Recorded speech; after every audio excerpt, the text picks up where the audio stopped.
आजीविका ज्ञान में आप सभी का बहुत बहुत स्वागत है। आज हम जानने वाले हैं आईएफएससी क्लस्टर के बारे में कि आईएफएससी क्लस्टर क्या होता है। जो स्वयं सहायता समूह से जुड़ी बहनें हैं उनके लिए ये बनता है आईएफएससी क्लस्टर। इसको हिंदी में समन्वित खेती क्लस्टर बोलते हैं। तो इसके बारे में डिटेल में हम जानने वाले हैं। तो चैनल को सब्सक्राइब नहीं किया है अभी तक तो चैनल को सब्सक्राइब कर लीजिए। वीडियो पसंद आए तो लाइक ज़रूर से करें और ज़रूरतमंद बहनों को आगे से आगे शेयर करते रहें। वित्तीय वर्ष 2022-23 में एनआरईटीपी परियोजना के अंतर्गत समन्वित खेती क्लस्टर यानी आईएफएससी के तहत गतिविधियों का क्रियान्वयन किया जाना है।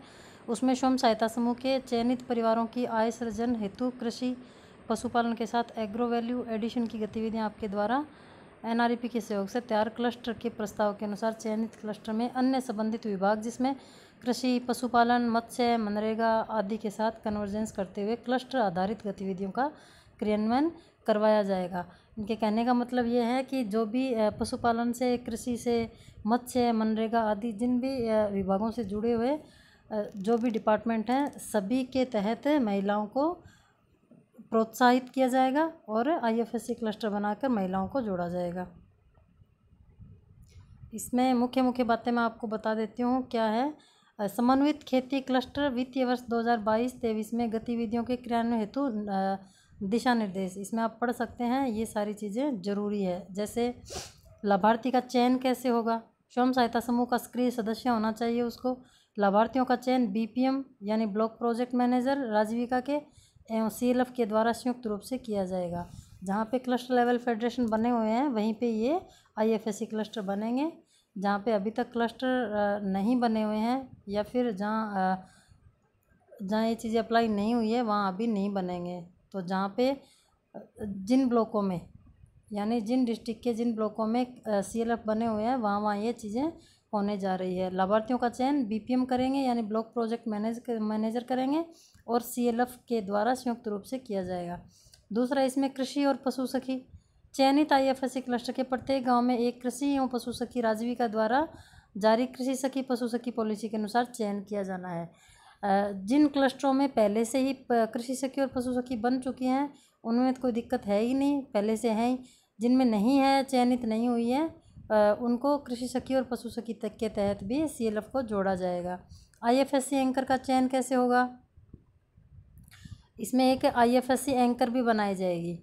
आईएफएससी एंकर का चयन राजीविका के सीएलएफ द्वारा किया जाएगा। आईएफएससी एंकर प्रत्येक आईएफएससी क्लस्टर पर कार्यरत होगा जिसका मासिक मानदेय ₹5,000 एवं यात्रा भत्ता राशि 2,000 रुपये और अधिकतम राशि 7,000 रुपये प्रति माह देगा। यानी मानदेय यानी सैलरी जो मिलेगी वो 5,000 रुपये ब्लॉक से मिलेगी राजीविका डिपार्टमेंट से, और आपको ज़्यादा से ज़्यादा 5 से 7,000 रुपये इसमें आपको प्रति माह भाड़ा भत्ता मिलेगा, यात्रा भत्ता।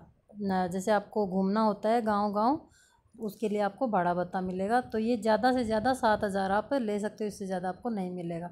कुल मिलाकर आपको 10-11 हज़ार रुपये इसमें अच्छा खासा पैसा मिल जाता है। 10 से 11 हज़ार रुपये तक आपको मिल जाता है। आईएफएससी एंकर की योग्यता क्या होनी चाहिए, वो कृषि संकाय से 12वीं पास होना चाहिए और सिविल में डिप्लोमा है, और महिला स्वयं सहायता समूह के सदस्य होने चाहिए।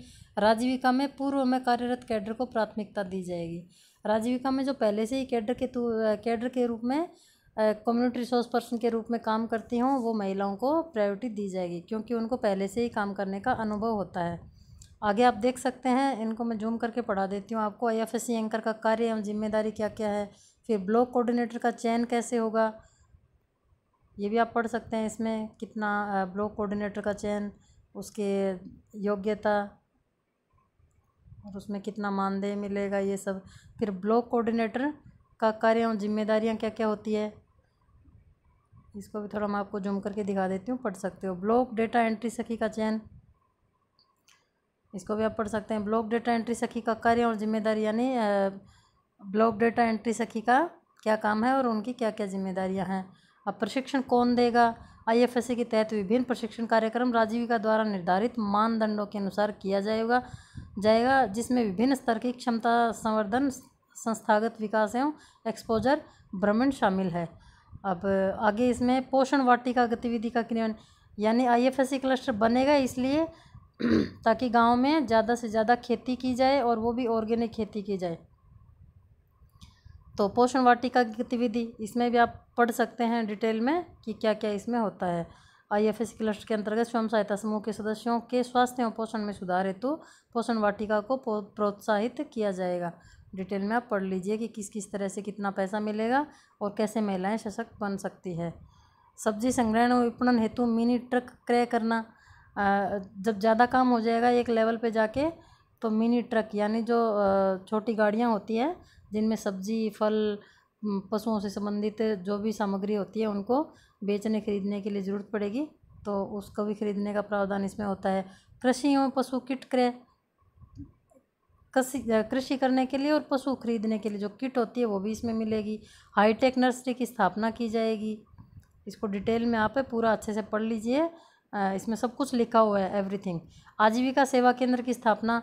आजीविका यानी लाइवलीहुड, आजीविका किस तरह से कमा सकती है SHG महिलाएं, सेल्फ हेल्प ग्रुप की महिलाएं, उसका सेवा केंद्र की भी स्थापना की जाएगी। उसमें सब कुछ खाद, बीज, कृषि आदान और भी पशु आहार संयंत्र, जितनी भी जो भी चीज़ें होती है खेती से रिलेटेड और पशुओं से, उन सब का एक संयंत्र केंद्र बनाया जाएगा।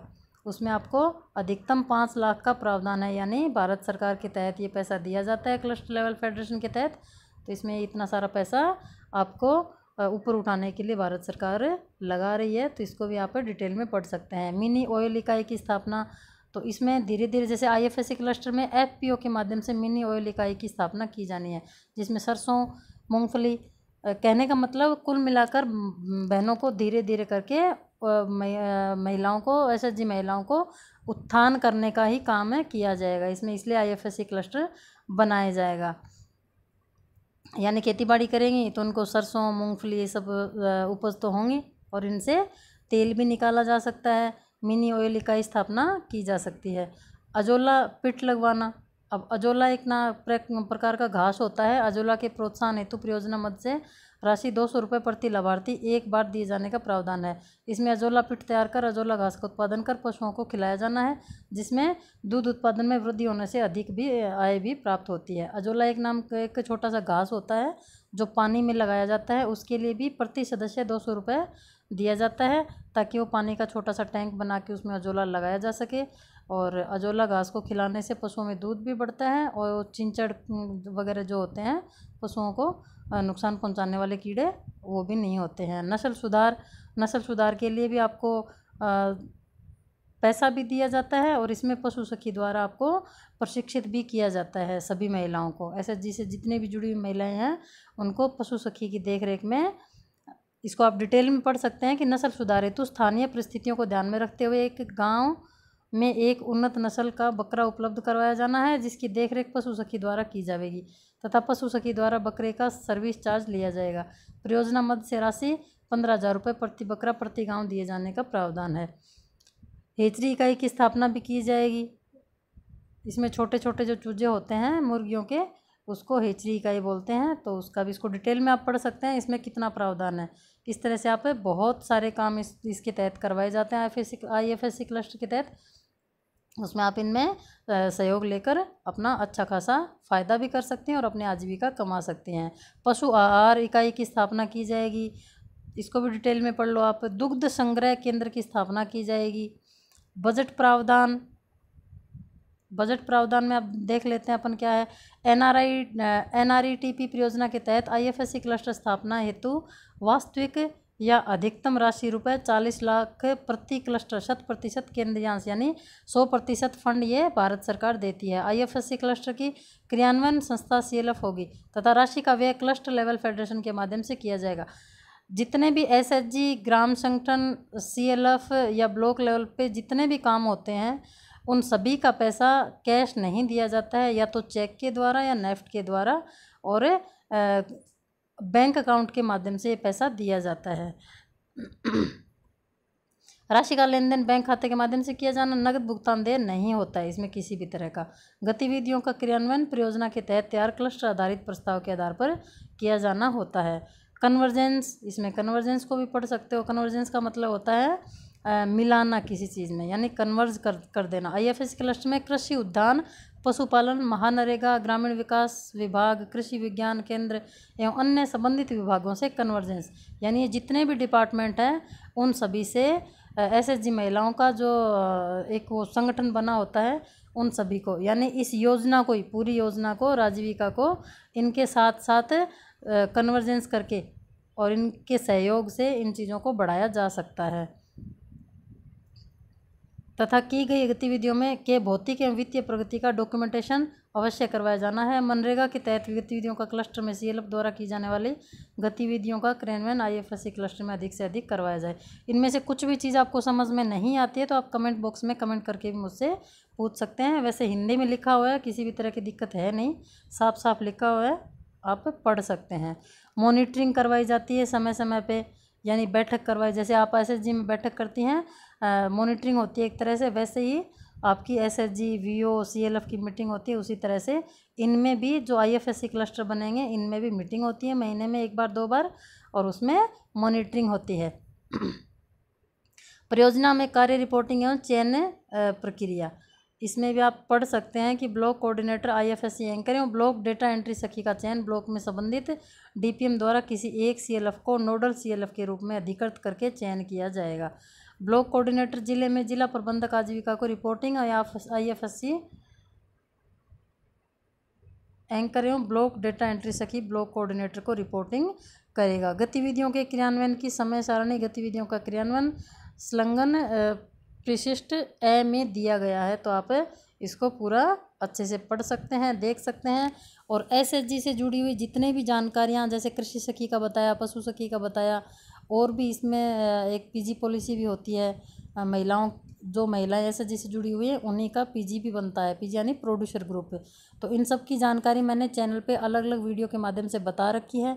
किसी को किसी भी तरह का डाउट हो तो आप कमेंट बॉक्स में पूछ सकते हैं मुझसे, और आप आगे किस तरह का वीडियो पसंद करेंगे या किस तरह की जानकारी आपको चाहिए, वो भी आप कमेंट बॉक्स में लिख के आप मुझसे पूछ सकते हैं। सभी का वीडियो को लास्ट तक देखने के लिए बहुत बहुत धन्यवाद। भारत माता की जय।